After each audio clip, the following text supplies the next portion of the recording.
So check this out. So with the highlight topic of the day is Drake's home having a shooting involved. I'm gonna be real and tell y'all this. Number one, this is clearly a publicity stunt.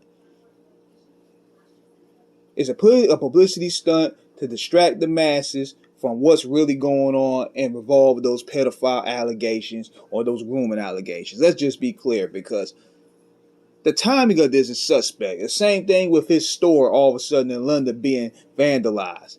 I find that pretty fishy.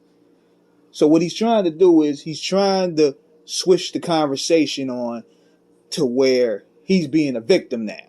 So that way it could take you off of what we're trying to focus on with these rumors of him hiding kids, being a groomer and stuff like that. And also the fact that his bosses at Universal is trying to get Kendrick to squash the beef with him behind the scenes. Allegedly. But I want to know this, and I titled this for a reason. Why it's so serious? Why all of a sudden all these rappers are all of a sudden want to sit here and want to talk serious? We talk influencers. I'm gonna name them.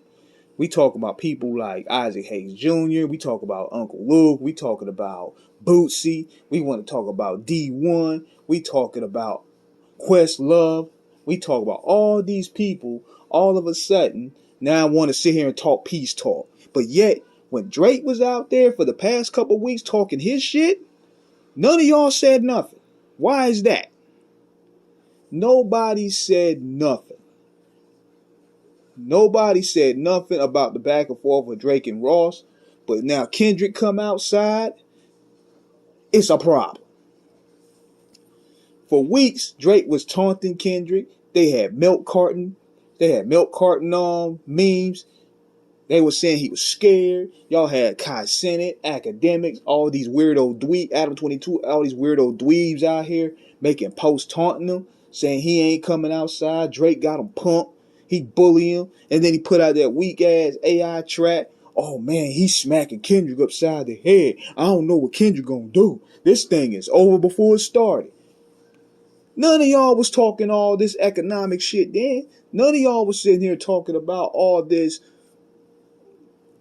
we got bigger fish to fry talk. I was on Isaac Hayes Jr. page today and he tried to get on that. I'm like, nah, y'all not from this cloth. Y'all not gonna sit here and switch the discussion. He gonna sit there and talk about, well, nobody's focusing on the big three labels. Nigga, Suge Knight told us in 2002 who really run these labels. We already had that discussion.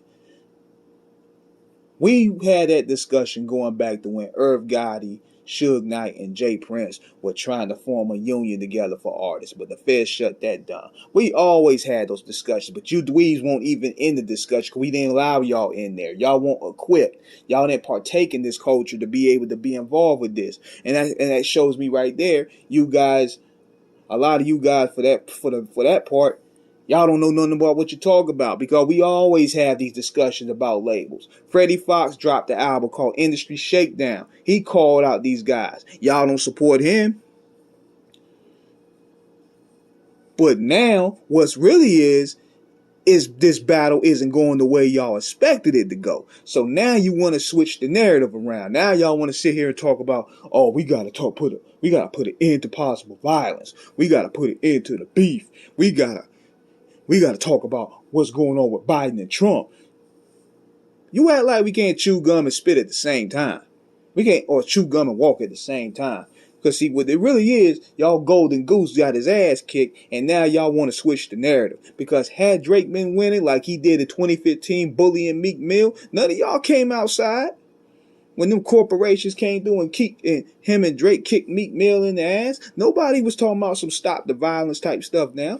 But now, Kendrick Lamar was strategic enough to flip the cards against him and really get at Drake the way he did. Now everybody have a problem with it. And a lot of it's from Southern rappers too, because Drake touches base with rap a lot and Memphis and Texas. So a lot of them have some stake on it as well. A lot of people have stake on it that want interviews. They want content. A lot of the Gen Z creators, they want content from them. So therefore, they're trying to push a narrative. And it's crazy because now Kendrick has the upper hand.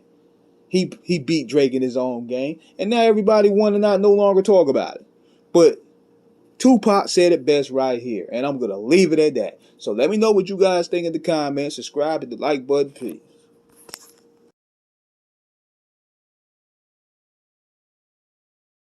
But if y'all don't understand it, then fuck it. You get rolled over too. Because I hear y'all. I was in jail and I heard what they were saying on the radios. You know how we got the wake up show? Like shit. Right. You know, they got their own shows. They got their little mix shows with Red Alert and this nigga and that nigga and what's his name?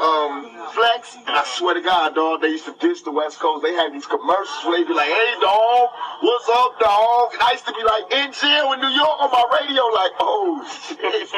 You know how you would feel if you heard your homeboy went home and just clowned you? And I was like, oh, man. Oh, and all my homeboys like, yo, Puppy just did a show out here. I was like, how was it? It's like, good, we gave him love, we gave him this, we gave him that. He was talking all this unity shit. But then when they go home, they be popping Q-Tip, they made all these underground tapes dissing us. Q-Tip? Yes, Q-Tip. Q-Tip be on some So shit. then when niggas ride back, then they want to talk about the culture and be hip-hop and shit again. But that's not fair.